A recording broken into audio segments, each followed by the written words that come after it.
still examine, take my time.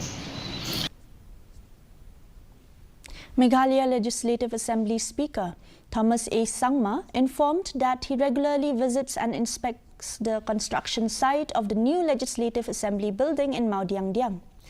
During his recent inspection, he noticed a labour shortage but promptly addressed the issue by recalling the workers, ensuring the project's progress. Sangma is optimistic that the new assembly building will be completed within this year.